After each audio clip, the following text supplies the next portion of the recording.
Hello hi welcome back to gold channel. இன்றைக்கி October 15ஆம் தேதி. இன்று தங்கம் மற்றும் வெள்ளியோட விலை என்ன அப்படின்னு பார்த்துடலாம். நம்ம காலையில் போட்ட வீடியோலே சொல்லியிருப்போம்.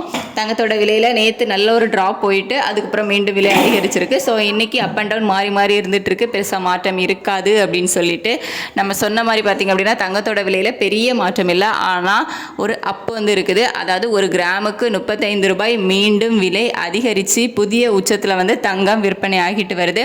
அதாவது 22 கேரட் ஆபரண தங்கம் ஒரு கிராமுக்கு 35 ரூபாய் அதிகரித்து ஒரு கிராம் 11,860 ரூபாய் அப்படிங்கிற புதிய உச்சத்தில் விற்பனை ஆகிட்டு இருக்குது.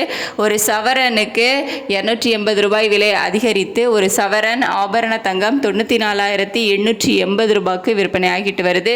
வெள்ளியோட விலையுமே சற்று விலை குறைந்திருந்துச்சு, மறுபடியும் அதிகரித்து 1 ரூபாய் விலை அதிகரிச்சிருக்கு கிராமுக்கு. ஸோ 1 கிராம் வெள்ளி 1 ரூபாய் அதிகரித்து 207 ரூபாய்க்கு விற்பனை ஆகிட்டு வருது. 15/10/2025 இன்னைக்கு 22 கேரட் ஆபரண தங்கம் ஒரு கிராம் 11,860 ரூபாய்க்கும் ஒரு சவரன் 94,880 ரூபாய்க்கும் வெள்ளி 1 கிராம் 207 ரூபாய்க்கும் விற்பனையாகும். தங்கம் மற்றும் வெள்ளி இரண்டுமே மீண்டும் இன்னைக்கு புதிய உச்சத்தில் தான் விற்பனை ஆகுது. முன்னாடிலாம் நம்ம ரேட்டு, அதாவது எந்த மாதிரி நிலவரங்கள் இருக்குது அப்படிங்கிறத ப்ரிடிக்ஷன் பண்ணி வீடியோ போட்டோம் அப்படின்னா அதிலிருந்து பெரிய அளவில் மாற்றம் இருக்காது. ஒரு 1/2 hour 1 hourக்குள்ளே ரேட் அனௌன்ஸ் பண்ணிவிடுவாங்க. பட் இப்போ நிலவரம் அப்படி இல்லை. ஒரு 5 நிமிஷத்தில் கூட அது பார்த்திங்க அப்படின்னா ஹையாக இன்க்ரீஸ் ஆகிருது. ஸோ ரேட் அதிகமாகிறது பல மடங்கில் தான் அதிகரிச்சுட்டு இருக்குது. வெள்ளியோட விலை ஒரு 5 ரூபாய் வரைக்குமே குறைவதற்கான வாய்ப்புகள் தான் காலையில் உள்ள நிலவரப்படி இருந்துட்டு இருந்துச்சு.